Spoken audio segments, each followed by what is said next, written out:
পৃথিবীর সবচেয়ে সুন্দর এবং কাঙ্ক্ষিত সফর কোনটি? একজন মুমিনের কাছে এর উত্তর একটাই, পবিত্র হজ।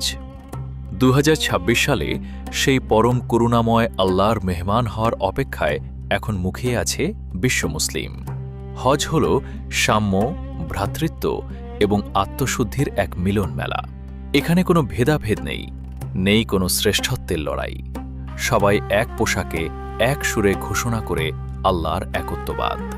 নবী ইব্রাহিম আলাইহিসসালাম এবং মহানবী সাল্লাল্লাহু আলাইহি ওয়াসাল্লামের সুন্নাহ অনুসরণ করে নিজের জীবনকে নতুন করে সাজানোর এক পরম সুযোগ এই হজ।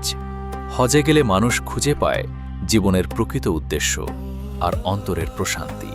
এটি কেবল একটি সফর নয়, বরং নিজের গুনাহগুলো ধুয়ে মুছে এক পবিত্র মানুষ হিসেবে নতুন করে পথ চলা শুরু করার নাম। আল্লাহর ঘরে হাজিরা দিয়ে মানুষ যখন ফিরে আসে, তখন তার হৃদয়ে থাকে এক অদ্ভুত প্রশান্তি এবং জীবনের প্রতি নতুন এক ইতিবাচক দৃষ্টিভঙ্গি।